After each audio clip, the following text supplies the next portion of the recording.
Bem, boa tarde, pessoal. Estamos aqui hoje com o Rony e com o Fernando. Cara, pô, Rony, CEO do Sua Música, Fernando, CEO da Stream. Dois players que, putz, aqui falando aqui em nome da Jive, a gente admira pra caramba. Eu acho que, pô, dois dos melhores players que estão hoje no mercado de música, vou chamar aqui carinhosamente de mercado alternativo da música, para fazer um pouco de jogo aqui com a nossa classe de ativos, né? Nós somos uma casa de investimentos alternativos, né?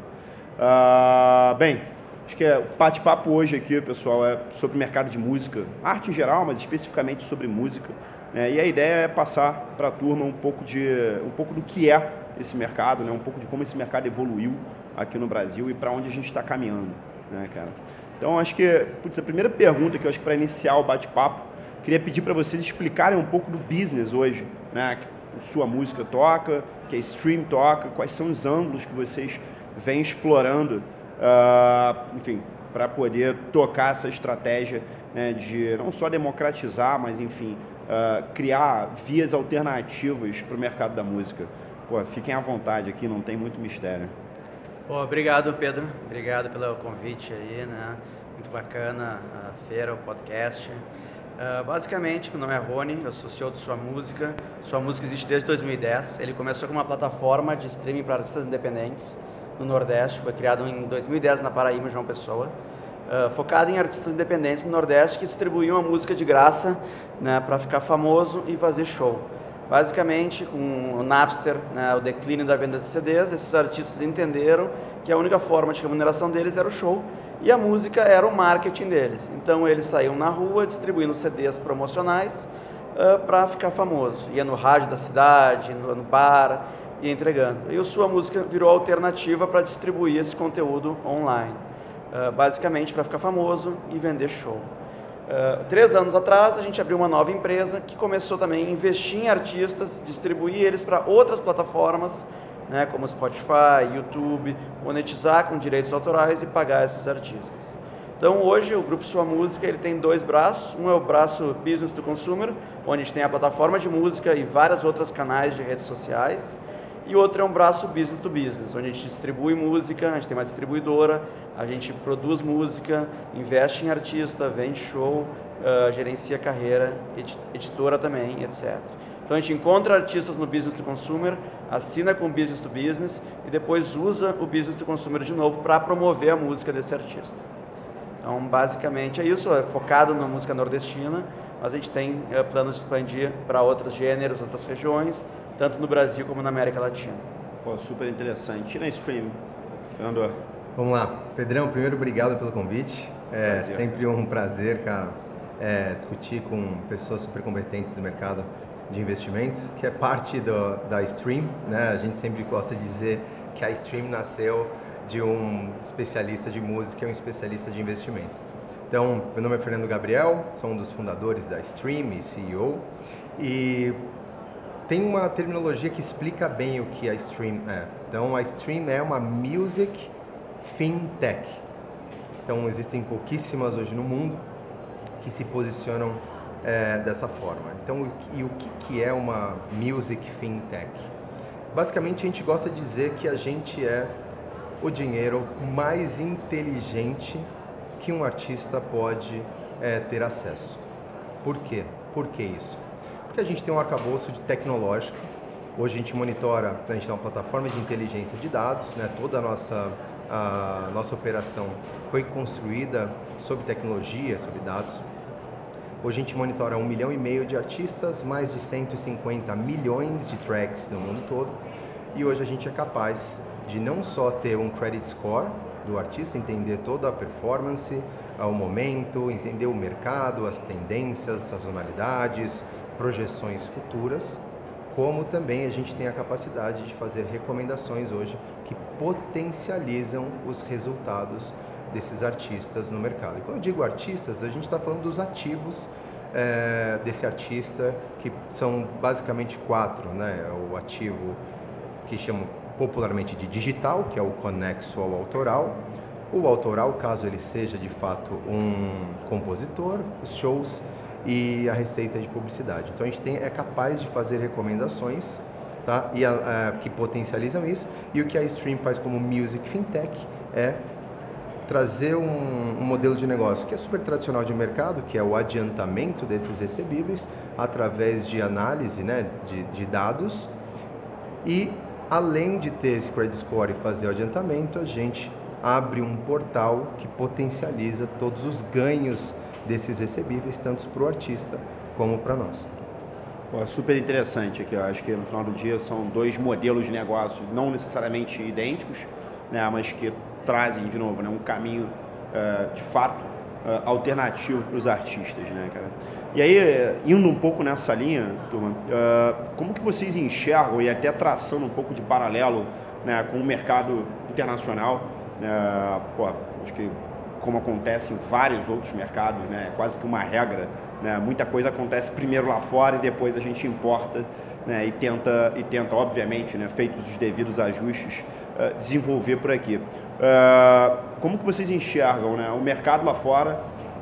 Isso já aconteceu, esse movimento já aconteceu lá fora, não aconteceu, e como vocês enxergam o espaço para crescimento desse mercado no Brasil? Tem de fato um mercado endereçável para explorar? Então, o mercado europeu e americano já é um mercado muito mais maturo, né? Ele se recuperou da queda de CDs há um tempo muito antes do Brasil, e está estagnando o crescimento, né? O número de assinantes das plataformas já está estagnando, né? Mas continua ainda um crescimento de 5%, 6%, 7% ao ano. Já no mercado brasileiro, não. A gente entrou mais tarde no jogo, a gente tem um crescimento aí de 30%, às vezes 40% cada ano. Então, é um mercado mais ou menos de 400 milhões, 500 milhões de dólares no Brasil, só das plataformas, né? Sem contar ECAD, etc., que é outros 2 bilhões de reais, mais ou menos, e está crescendo a uma média de 40% ao ano. Então, o mercado de fora tem muitas inovações, eles têm muitos players já, todos estão de olho no Brasil, que é um dos maiores mercados do mundo e os que mais crescem também, né? Então, a gente tem visto um crescimento muito grande e está apostando muito nessa tese. Legal, cara. Bacana.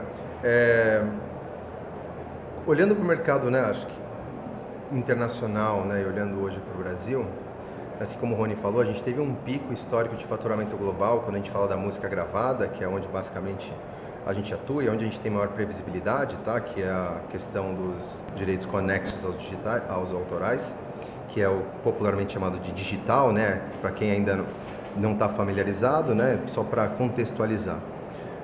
O compositor, ele faz uma obra, ele tem a obra que é a composição, é a matéria-prima, e quando existe um investimento para transformar essa obra em um produto, eles transformam em um fonograma. Tá? E existem direitos exploratórios diferentes sobre a obra e sobre o fonograma. Tá? Esses dois são basicamente os que você tem mais previsibilidade, você tem mais acesso a informações. Quando a gente olha para o mercado da música gravada no mundo, a gente já teve um pico em 1999, que foi o pico dos CDs, que foi 25 bilhões de dólares. A gente veio desde 99 uma queda vertiginosa. Agora 8 anos de crescimento consecutivo, quando foi estabelecido esse novo modelo de streaming, né, de assinatura, para você poder consumir as músicas. E hoje a gente já passou o pico histórico de 25 bilhões de dólares e a Goldman Sachs fez um estudo que leva em consideração os próximos anos e a gente sai, pelo estudo da Goldman Sachs, de 25 bilhões de dólares da música gravada, faturamento global, para 89,3 bilhões de dólares até 2030. Então é um mercado que naturalmente, pelo acesso à tecnologia, aos smartphones, à internet, Big Data, né? Big Data, a progressão natural é que ele mais do que triplique nos próximos 8 anos. E isso é uma aposta muito grande, não só para o mercado internacional, mas como para o nacional, que, como o Rony pontuou super bem, o Brasil e a América Latina são basicamente os dois mercados que mais crescem no mundo. Exato. Então é uma perspectiva super positiva. Não, super interessante, né? E é interessante ver que na fala de vocês dois, tecnologia está sempre no meio desse negócio. Né? Assim, Sempre. De tudo que a gente já olhou do mercado, Nos parece que tecnologia é game changer, né? Quem não tiver tecnologia muito bem desenvolvida dentro do seu produto, enfim, dentro do business, tende a ficar para trás, né? Qual é a visão de vocês do papel hoje da tecnologia dentro desses novos business, né? Porque a gente sabe bem que, o mercado da música sempre foi muito concentrado em algumas gravadoras, enfim, comumente chamada de majors, né? E muito do que a gente tem visto, que vocês acabaram de falar, inclusive, e é um pouco do que está acontecendo, e não à toa vocês dois estão aqui, é que a gente tem visto players, né, alternativos começarem a explorar um mercado que não necessariamente estava sendo explorado ou eventualmente estava sendo mal explorado pelos majors, o que acontece em qualquer mercado, né? Os principais players, eles acabam ficando grandes demais e eventualmente deixam de dar atenção a algum nicho específico e etc. Então, cara, como é que vocês veem isso, assim, especialmente tentando relacionar um pouco como o papel da tecnologia dentro desse novo mercado? Não, então, como a gente estava comentando antes, né, a tecnologia possibilitou que outros players entrassem no jogo. Antes a gente tinha 3, 4 grandes gravadoras globais que tinham tanto a tecnologia de distribuição, de captação de royalties, né, antes do streaming, o dinheiro para poder botar o CD na prateleira, a logística, etc. E com a tecnologia, né, todo mundo agora consegue gravar com o celular uma música em casa, distribuir para o mundo todo em um dia, né, e coletar os royalties. Só que eles precisam de empresas que intermediam isso. E começou a surgir no mundo todo, nos últimos 10 anos, empresas que tiveram acesso à mesma tecnologia que uma grande gravadora. Então, hoje, uma empresa que tem sua música consegue distribuir uma música para o Spotify e YouTube da mesma forma que uma grande gravadora, que é uma multinacional com capital aberto na bolsa. Isso também nos possibilita ver os dados. Então, diferente antigamente, onde tu vendia um CD e tu tinha que esperar meses para entender o que estava acontecendo ali, hoje, no dia seguinte, tu lança uma música, tu já sabe como é que ela está performando e tu pode fazer previsão de ganhos, etc. Isso só estava na mão das grandes gravadoras e hoje está na mão de pequenos players, né, que estão ficando tão grandes quanto. Acesso à informação, então, é fundamental. A tecnologia mudou o jogo e permitiu que outros players entrassem. Então a gente está vendo surgindo, tanto na Europa, no Brasil, nos Estados Unidos, na China, na Índia, players competindo de igual para igual, nos mesmos deals com essas grandes gravadoras, por causa da tecnologia, né? E o acesso ao capital. Como você falou, outras empresas que não investiam nisso, capital alternativo, que começou a entender que a música é um asset class, falou, opa, peraí, tem aqui um business, tem empresas que entendem como operar isso aqui, vamos investir nelas, vamos trabalhar junto com elas. Legal. Perfeito. Acho que para complementar, né, o que o Rony pontuou super bem, a gente entende que com a virada para o digital, né, a explicação dele para quem está nos ouvindo e que não tem noção do que é uma distribuição digital, é basicamente a mudança de mercado. Quando o caminhãozinho ia lá e colocava os CDs nas prateleiras das lojas antigamente, isso acabou. Hoje o digital ele eliminou esses custos logísticos e hoje rapidamente distribui para todas as lojas do mundo inteiro sem esse custo logístico. Então isso que é a distribuição digital. E com essa distribuição começou a se gerar muita informação, muitos dados, né? E o dado ele deixa rastro.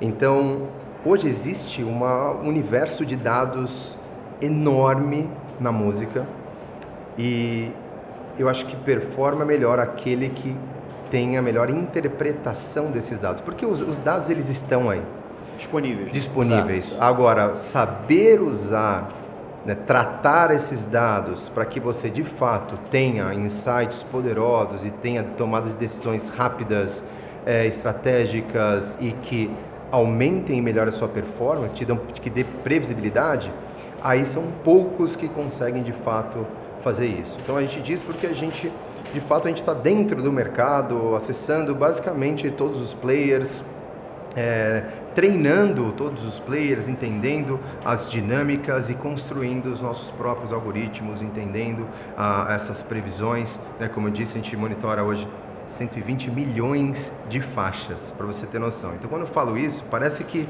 o número por si só, ele já é grande demais. Mas o que vem por trás dessas faixas, a gente consegue saber, inclusive, só para você ter uma noção, se a faixa, o BPM, o andamento, a tonalidade da faixa, se ela é mais positiva, melancólica, se ela é mais acústica, mais orgânica, gravada ao vivo, se ela é gravada versão estúdio. E imagina você olhando para tudo isso, num histórico de 2, 3, 4 anos, entendendo as sazonalidades, os comportamentos de consumo de mercado, o que vai melhor, o que vai pior. O universo de informação que a gente tem para conseguir projetar, fazer projeções e a gente minimizar qualquer tipo de risco, né? E maximizar os retornos. Então, acho que a tecnologia, ela é de fato, antigamente, né? Eu gosto de fazer um paralelo com a medicina.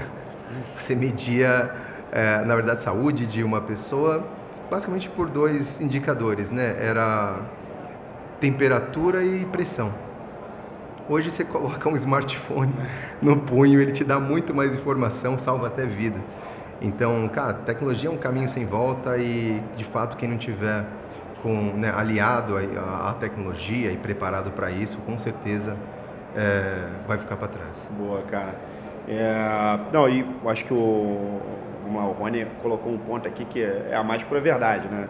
Vocês estão aqui porque, em algum momento, o mercado financeiro olhou e falou, putz, música é um asset class. Arte pode ser um asset class. Sim. Né?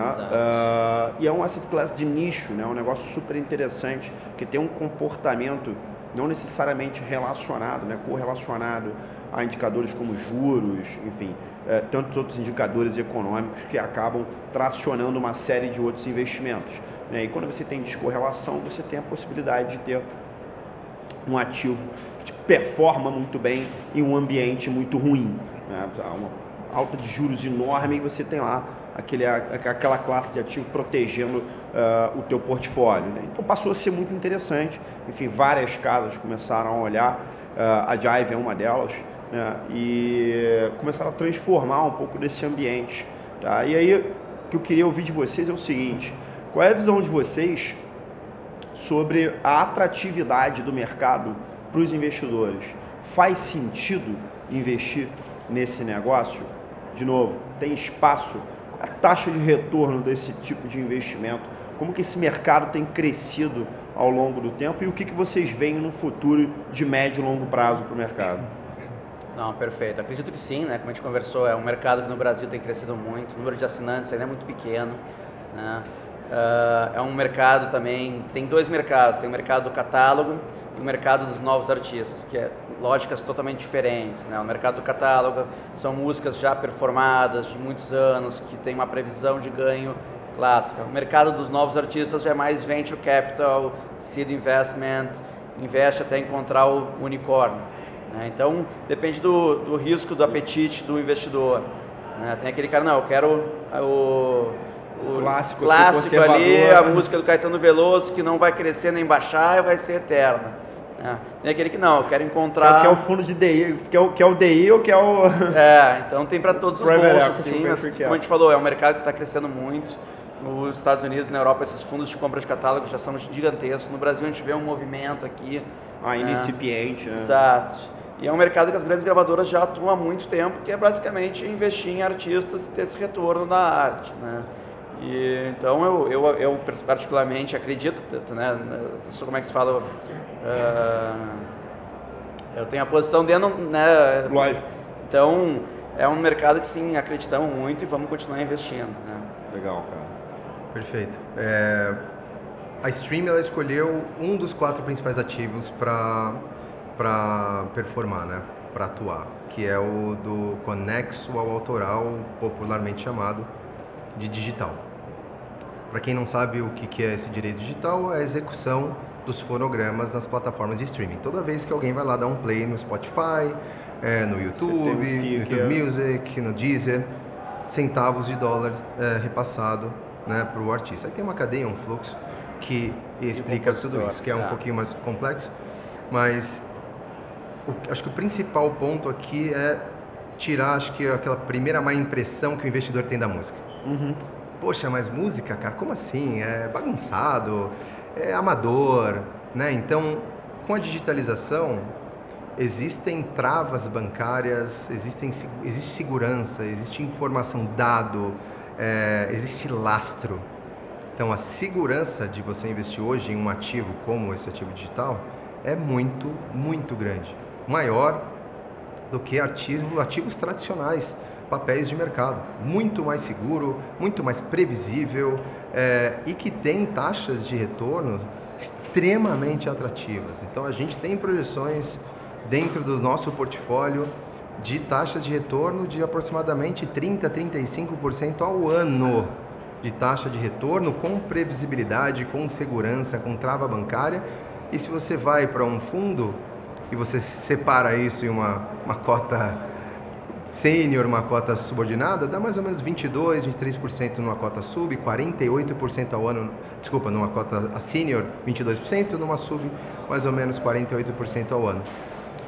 Então, olha só, momento político-econômico que a gente está no país, com Selic altíssima, 12%, 13% ao ano, nós somos extremamente atrativos e competitivos com ativos, né, musicais, investimentos e previsibilidade. A nossa taxa vai cair, ela não vai ficar 13% durante muito mais tempo. Ela vai voltar para os seus 9%, para os seus 8%, quem sabe talvez voltar para a taxa que a gente tinha de 2,5%, 2,75%. Né? Sonho dourado. Sonho dourado, talvez. Em algum momento a gente acredita que isso vai acontecer. A música não. A música ela permanece ali. Então a gente gosta de dizer que o mercado da música ele é descorrelacionado ao mercado de ações, ao cenário político econômico mundial. Então, olha só, guerra, inflação mundial, juros, pandemia, o mercado da música ele permaneceu, exceto o ao vivo, claro, tá? Então a gente está falando aqui agora do digital, que de fato é a escolha que a gente tem, permaneceu extremamente estável. Case da Marília Mendonça, o artista teve um acidente fatal. O catálogo dele permanece performando, inclusive ele tem uma alta. No caso dela, teve uma alta. Teve um crescimento gigantesco por causa da morte, infelizmente. Infelizmente. Então, assim, o nível de segurança e previsibilidade que existe nesse investimento é altíssimo. Então, acho que esse é o ponto que é importante passar para o investidor que está ouvindo e que tinha aquela má impressão de, sabe, mas o artista não vai... Desorganizado, ele não vai... Com a queda do CD, né, não demorou para entender que o mercado tá patinando. O artista não vai querer me pagar, mas a gente não depende da decisão do artista. Tem uma trava bancária antes, né, como o Rony pontuou. O artista não consegue falar direto com o Spotify, ele tem que passar por um intermediário que se chama distribuidora ou agregadora. Como se fosse um banco que distribui os dividendos para quem tem os direitos. Esse distribuidor pega o ativo, o fonograma, distribui para todas as plataformas digitais. Ela é responsável por processar os relatórios, o dinheiro vem para ela e ela repassa para o artista. Então, a decisão não está com o artista. Então, tem uma conta escrow aqui, chegou aqui o dinheiro, tem antecipação, o dinheiro volta direto para o investidor ou para quem estiver fazendo essa antecipação, para o artista. Então é extremamente seguro. Não, super legal. E vamos lá, né? No final do dia, a gente está falando aqui pra caramba sobre o ponto de vista do investidor, né? E é de fato o nosso foco. Quando a gente fala que o mercado é grande, o mercado é endereçável, o mercado endereçável é grande, o mercado tem uma perspectiva muito positiva, né? A gente está falando que a gente depende essencialmente da atratividade desse produto para os artistas, que no final do dia é a matéria-prima desse negócio aqui, né? Sem ser interessante para o artista, não vai ser interessante para ninguém, porque você não tem mercado. Perfeito. Certo? Como que vocês enxergam a atratividade do produto para o artista? De que maneira tudo isso que vem sendo feito por casas, né, por empresas como Sua Música, Stream, etc., conseguem em alguma medida, né, ser disruptivo no mercado e atrair o artista? Como que isso é interessante para o artista? Primeiro, parece que sim. Como? Né? De que maneira isso pode ser interessante para o artista? Então, o que a gente está montando, né, é como se fosse um banco. O artista no Brasil ele não tem acesso ao crédito, ele mora no interior, ele não tem uma educação básica muito baixa, ele tem que pegar o primeiro dinheiro que ele encontra com taxas absurdas e acordos absurdos. Então, por exemplo, Sua Música está criando uma infraestrutura que dá a possibilidade desse artista gravar as primeiras músicas, começar a carreira dele com deals muito atrativos para eles. Então, tanto a receita digital como a receita de show, de publicidade, torna-se bastante atrativa para esse artista, né? Historicamente, aqui no Brasil, ele não tem acesso ao crédito, então ele não consegue gravar a primeira música dele e ter 100% dos direitos dele, ou conseguir crescer até conseguir um capital que seja interessante. Então a gente está construindo toda uma infraestrutura para, né, distribuir esse dinheiro, investindo na música, com dinheiro de investidores, com segurança e também com taxas atrativas para os artistas, né? Porque o artista e o compositor também é a base de tudo. Se não é interessante para eles, não tem música, etc. Então, a gente está vendo esse movimento em vários segmentos, em vários lugares do mundo, e essa é a tese que a gente está construindo aqui dentro. Bem legal. Perfeito. Para ser bem didático para quem está ouvindo a gente cadastrou e entendeu a jornada de construção do artista. A gente classificou 10 estágios de carreira. Existem algumas barreiras naturais, alguns desafios que são mais difíceis em alguns estágios para o outro. Então, para uma carreira original, que é aquele cara que está lançando músicas originais próprias ou interpretando músicas inéditas, até o 5º estágio, no meio do negócio, não tem muito, a receita é muito relevante no projeto, ainda é muito incipiente. E aqui até esse 5º estágio tem uma barreira chamada barreira conceitual, que o artista só passa se ele tem de fato um conceito bem, um diferencial claro, tá? Então, o dinheiro nesse começo tem um ciclo de investimento. Normalmente o artista começa investindo, porque se ele não investir nele mesmo, ninguém vai acreditar nele. Normalmente depois é família e amigos, natural, assim, porque ali não tem receita e ali é o ambiente que começa a impulsionar, ajudar esse artista.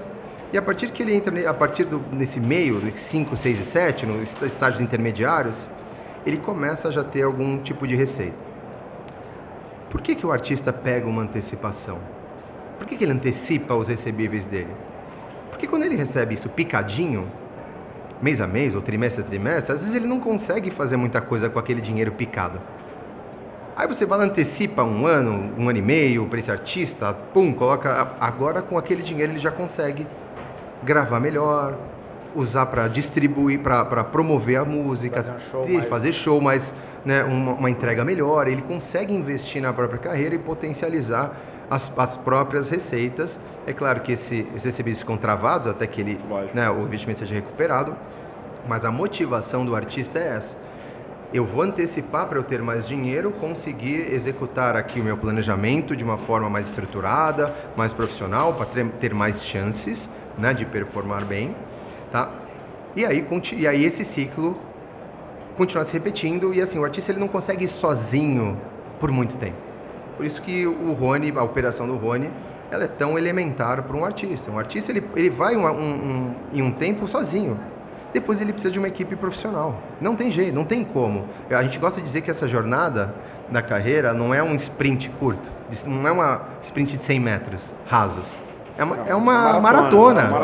E é a maratona de revezamento ainda. Ele vai daqui a pouco a família ajuda, daqui a pouco vem cada fase ele vai precisando de... em alguma medida, né, o que a gente está falando aqui é basicamente, a gente aqui, vocês estão, né, cara, democratizando o acesso a um começo profissionalizado, né, a um começo, cara, com funding, com estrutura, com tomada de decisão estratégica organizada. Perfeito. Ou seja, o que o artista antes tinha via acesso a um mecena local, enfim, ao dono do clube de futebol da cidade, ao dono do bar e etc.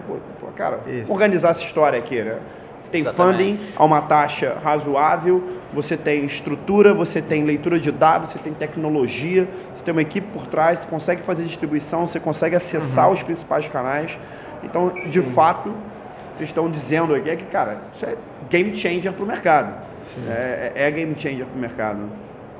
E, cara, seguindo muito nessa linha e tentando enxergar um pouco aqui do que é o tamanho do mercado, o que vocês enxergam hoje como tamanho do mercado brasileiro E quais as perspectivas de crescimento hoje do mercado brasileiro?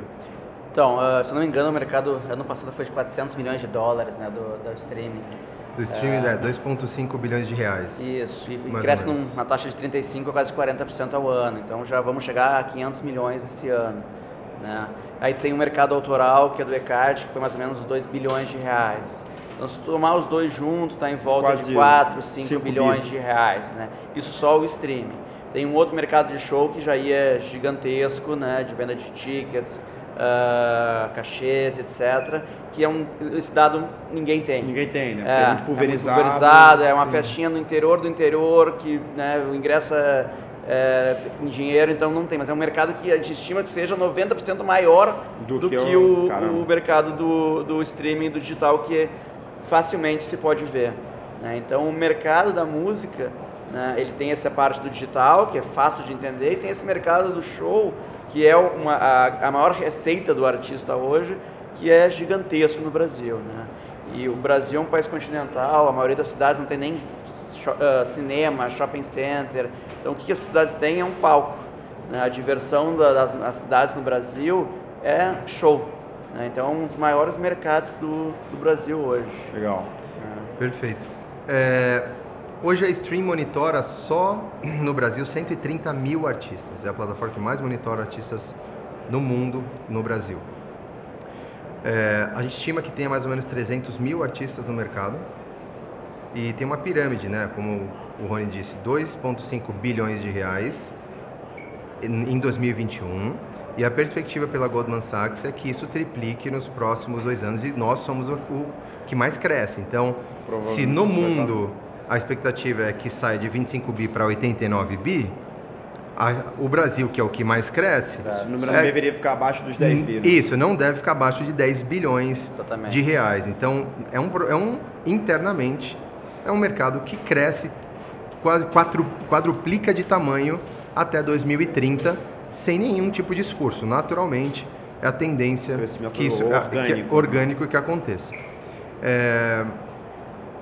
A gente acredita que, se fizer a lei de Pareto aqui,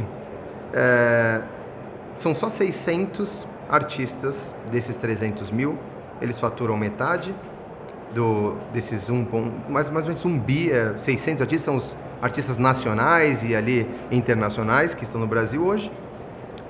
O restante são os 299 bi, tá? Então, dentre os 20% ali, que faturam os 80% desses 2,5 bi, é o que a gente chama dessa faixa aí intermediária, né? O meio da pirâmide, onde tem mais ou menos 60 mil artistas que faturam mais ou menos a mesma coisa que esses 600. É o middle market, né? Que é o middle super expressivo, né? Exatamente. Então, como o Rony disse, a gente tem aqui mais ou menos 2,5 bi dados de 2021, sendo que 1 bi é feito por 600 artistas que são disputados pelas grandes gravadoras. Aí sim tem um mercado super acirrado e competitivo, né, em cima de que esses artistas eles faturam muito individualmente mesmo. Para quem está nos ouvindo, para ter noção, a Luísa Sonza acabou de fechar um contrato com a Sony. Apenas o adiantamento dela do digital foi de 20 milhões de dólares. Apenas a Luísa Sonza, que não é a maior artista do Brasil. Em termos de audiência, em termos de momento de carreira, não é a maior artista do Brasil. Eu não sei se só digital, eu acho que engloba shows. Porque esse valor é muito alto pelo gráfico dela, né? Eu não tenho acesso, é o meu... A percepção. Eu acredito que engloba outras receitas, como show e publicidade. Sim, mas é um número super expressivo. 20 milhões de uma multinacional como a Sony, né, investindo em um artista. Então, esses artistas que estão no topo da pirâmide são super disputados. Esses outros, por terem tickets menores, aí já tem muito... Aí é o contrário. Eles não têm acesso a esse recurso, não têm acesso ao capital, é muito mais difícil, existe uma escassez ali, de fato, de oportunidade. E é de fato onde a gente acredita que tenha uma oportunidade enorme, sem esse tipo de concorrência que chega a ser até prejudicial para o mercado. A gente vê, às vezes, até muito essas grandes gravadoras fazendo acordos que não fazem muito sentido, apenas pelo market share. Então é muito mais saudável, muito mais tem um potencial muito maior de investimentos nesse meio da pirâmide. É isso que a gente vem enxergando. O interessante assim, que mesmo no meio do market também temos nessa briga com essas grandes gravadoras acesso a capital para players menores também brigar, né? A sua música ano passado conseguiu entrar em disputas e ganhar disputas com grandes gravadoras, com investidores estrangeiros, né, institucionais, alternativos que não da música, para poder competir também lá em cima. Então é um mercado que democratizou. Isso. É importante dizer que não é só o dinheiro. O artista ele não quer só o dinheiro. Tem a estrutura, você tem um Exato. Por que os artistas escolheram o Sua Música e o Rony? Porque eles entendiam que aquele dinheiro que estava sendo, estava naquela concorrência, existia por trás um player que entendia do mercado em que eles estavam melhor o mercado e que poderia potencializar a carreira deles. Mais do que um outro player que não entende. Big Shark que está lá em cima. Exato. Que é global, mas naquele nicho Exato. melhor. É especializado no nicho, que entende perfeitamente o perfil de comportamento e de construção do forró. Bem legal. É o que a Stream faz olhando para dados. Eu gosto de dizer que qualquer melhor empresário do mundo, o que ele ofereceria para um artista seria acesso a recurso, estratégia, conhecimento, né, de mercado, acesso aos melhores produtores e compositores e relacionamento para trazer feats para artistas, né, se relacionarem entre si e fazerem parcerias. É exatamente o que a Stream faz por trás daquele adiantamento. Não é o dinheiro pelo dinheiro. É o dinheiro que abre um portal e conecta o artista com o mercado da forma mais estruturada, estratégica e embasada por dados para que ele, de fato, possa fazer o que ele quer, o que o artista quer. Viver de música. Só isso. Ele quer viver da arte dele. Sensacional, Thomas. Pô, queria agradecer a vocês dois por terem vindo. Não, obrigado. Era uma aula aqui, cara, sobre um mercado que não só está crescendo, como acho que acordou, né? O mercado financeiro como um todo acordou para o mercado de música, de arte em geral. Acho que é uma classe de ativos que a gente vai ver crescer bastante em termos de acesso de investimento, cara. Pô, super obrigado pelo tempo de vocês. Obrigado a todo mundo que acompanhou a gente. Valeu. Obrigado. Valeu, Pedrão. Obrigado. Valeu.